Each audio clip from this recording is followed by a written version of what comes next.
สังว่าทองก็ทอมเอาดีเลียจะมายินตองเมื่อไรเขาเลยมาเที่ยวนั้นดังเลี้ยงสองยามฟองมังกะลากันจึง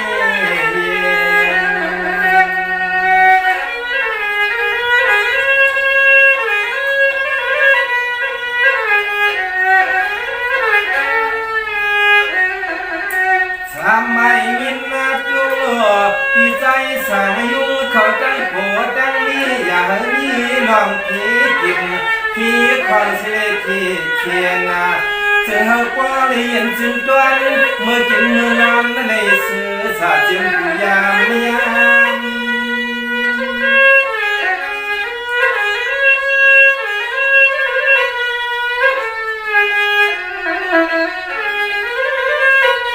เมื่อในเขาเลยมาถึงทวงฐานะทานที่อยู่ที่เสาวันนี้ก็เปลี่ยนไว้เฮิรนจะเพิ่นอุดเอาดินขึ้นซ้อมมาสักหล่อไม่ยักมาตุยไม่อวยเราว่าเกียนสังปีดีย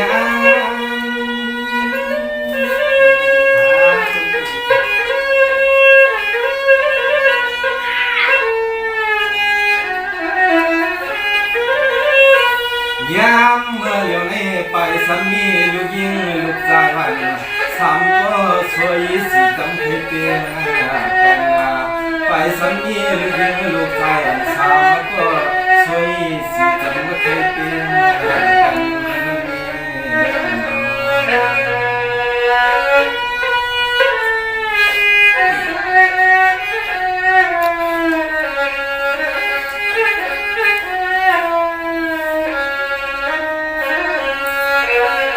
ไปสมอหอน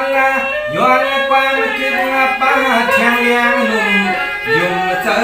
ก็ใจสาวลูกบ่อนั้น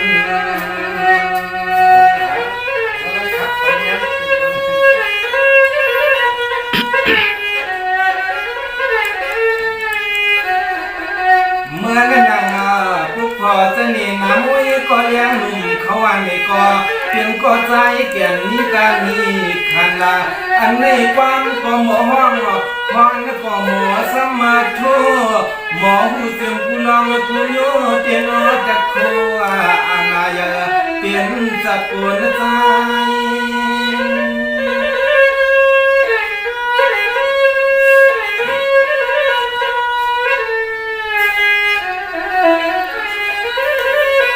มันนางพี่ใจสั่งยุ่งเนี่ย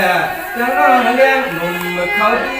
ที่มาเข้มเลียปลายเพียงสีเจียงแต่ปาเขาหน้าชิดมาพายกับมาไก่ร้องโย่จืดกอดที่มันเข้มชออยู่เจียมตูไป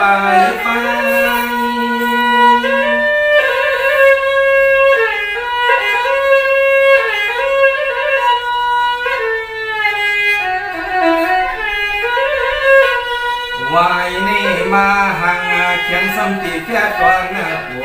เหลือในสิบมกุลสาวไป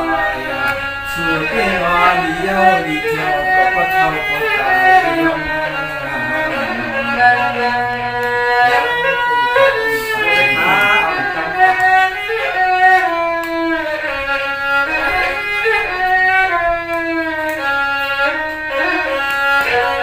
ว่าเปิดกันสู่เจ้าในเลยจนพวกขอจะนี่นำอุ้ยก็มามุดกันย่อ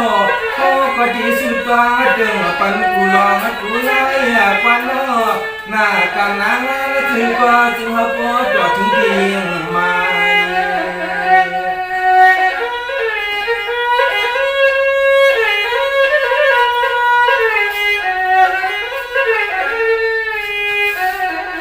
ไปลาลินเขาก็เลยเปลี่ยนเจ้าเขาเจ้าเงินเจ้าคำมาสัมมาป้อเลยเปลี่ยนสักทีสัมป้อเลยมีที่เจียจุ่มมาปุ่งตลาดเตรียมควันเนิน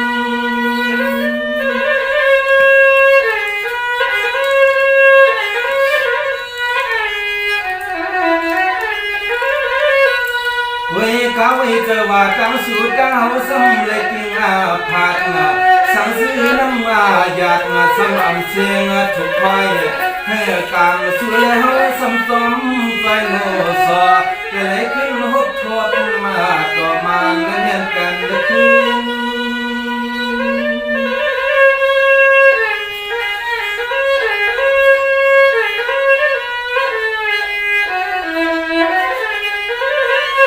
เดือนหน้าลาวันไหนมา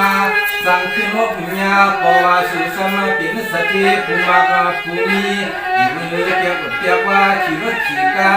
หกยาขาวันไหนก็แค้นแล้วก็อยากว่าสิเกียงนามาสิเกียงนาตาทันทีเลยก็แค้นแล้วก็จอมมาโตจอมมาจับจอมดับจอม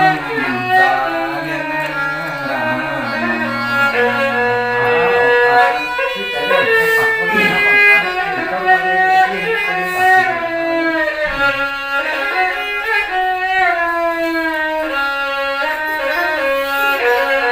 วันเล่นลายวายมาเปลี่ยนสีสักทีนะจ๊ะเปลี่ยนสีสักทีไปซะอยู่เนื้อเดียวอุดเดียวว่าอยู่เนื้อรถเนื้อกล้ากว่าไม้ว่าคิมเป็นใครตัวกันยอนนอนเป็นค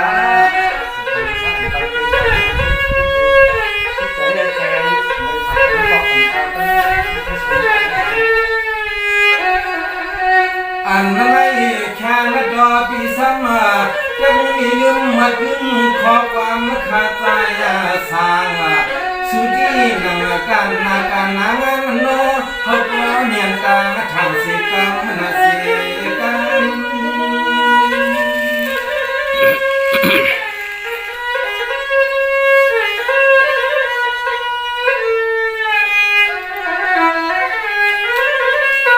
ลูกกันไอ้กว่าหน้านี้ก็เฮ้ยมันนั่งที่ออกมาต้องน้องอากาศถวย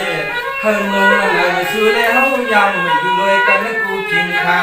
เจียมนะกูข้าวมายำ